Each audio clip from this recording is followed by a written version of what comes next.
ang panel of prosecutors ay hindi raw takot sa cross-examination kay Colonel La Chica.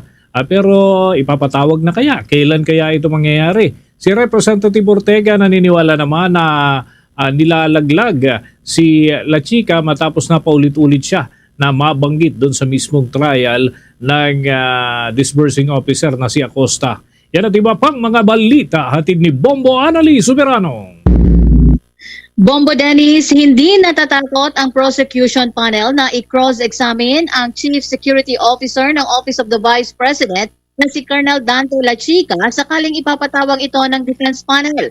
Ayon kay Prosecution Legal Spokesperson Attorney Benjamin Tolosa Jr., wala pang desisyon sa ngayon ang prosecution kung tatawagin nila o isubpina bilang testigo si Colonel La Chica. Ayon kay Tolosa, hindi sapat na paulit-ulit na babanggit ang pangalan ni La Chica. Anya, may malaking panganib kasi sa pagtawag ng hostile witness, lalo na kung may posibilidad itong magsinungaling dahil sa legal o criminal liability. Sinabi ni Tolosa na sa ngayon may sapat ng ebidensya mula sa ibang testigo. Kabilang dito si Gina Acosta na nagbigay na ng pahayag sa ilalim ng panunumpa tungkol sa umunoy pagbibigay ng pera kay La Chica. Dagdag pa ni Tolosa kung kailangan ng defense panel ang testimonya ni La Chica upang ipaliwanag ang mga aligasyon sa irregularidad, maaari nila itong ipatawag. Handa umano ang kanilang kampo na i-cross-examine si La Chica.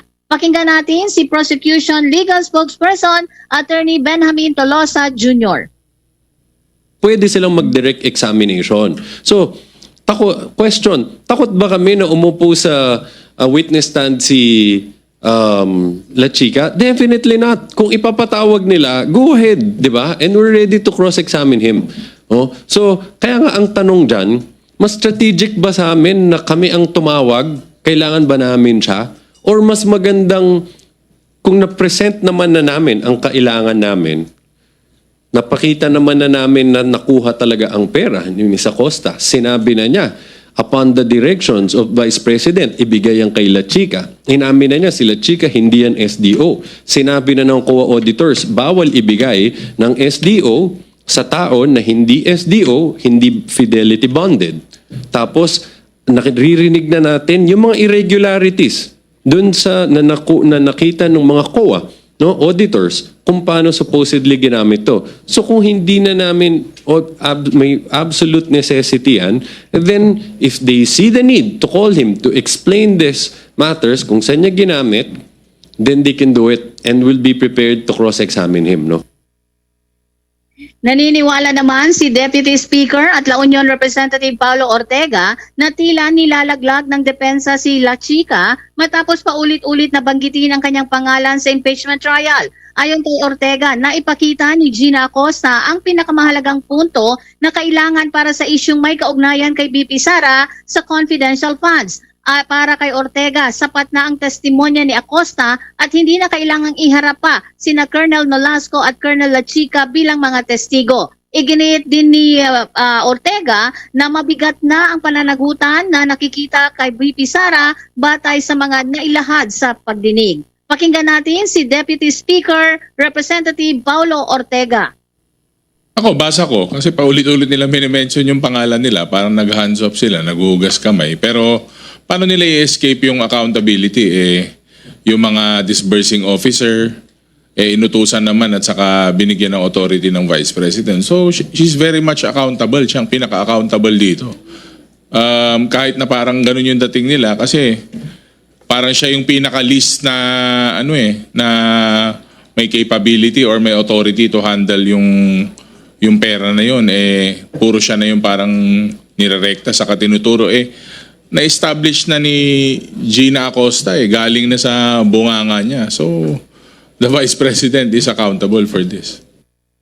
Para naman kay House Lead Prosecutor, Batangas Representative Jervil Jinky Beatrix Luistro, na mahalaga ang testimonya ni Limuel Ortonio dahil nagpatibay umano ito sa mga alegasyon ng irregularidad sa paggamit at liquidation ng confidential funds. Ayon kay Luistro, kinumpirma ni Ortonio ang ilang issue sa pag-request at pag-release, paggamit at pag-liquidate ng pondo alinsunod sa Joint Circular Number 2015-01. Kabilang dito ang 250 million na hiningi ng OBP noong August 22, 2022.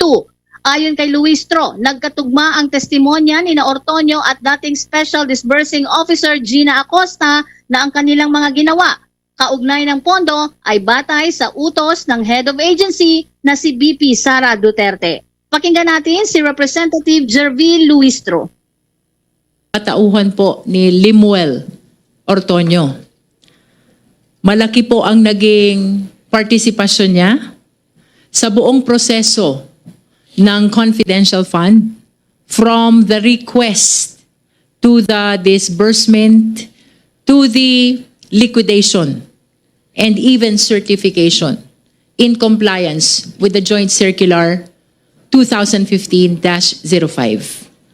I would say na very material ang naging testimonya ni Mr. Ortonio because first and foremost, na-bolster niya, na-highlight niya, na-emphasize niya yung mga irregularities with respect to the supposed compliance in the Joint Circular 2015-01, kagaya po ng aking mga binanggit, partikular sa pag-request ng confidential fund, sa disbursement ng confidential fund, sa utilization ng confidential fund, and even in the liquidation of confidential fund. Samantala, sinabi naman ni House Prosecution Panel Representative Zia Alonto Adyong na kinumpirma ni OBP Assistant Secretary Ortonio na buong 125 million ang naiulat na nagastos mula December 21 hanggang December 31, 2022.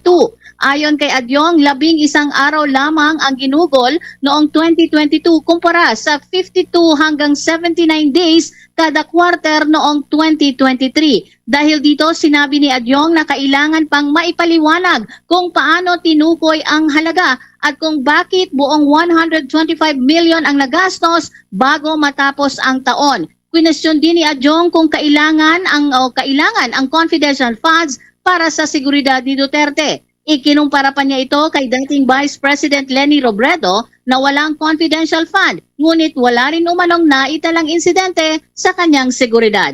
Pakinggan natin si Representative Zia Alonto Adyong. Po sa testimonya ni Mr. Ortonio when they assumed office as Vice President and simultaneously also appointed him as Assistant Chief of Staff. Noong July 1, 2022, there was no confidential items or line item pertaining to confidential funds for the Office of the Vice President for the year 2022. So, importante pong naging testimonya dito ni Mr. Ortonio because it detailed the chronological events that happened pertaining to the request up to the time of the utilization of the confidential funds, particularly on the last quarter of 2022. Ang pahayag ni Representative Zia Alonto Adyong. Bombo Anali Montaño Soberano nag-uulat. And this is Bombo Radio Philippines, the #1 radio network in the country, your trusted source of news and information. Basta Radio, Bombo!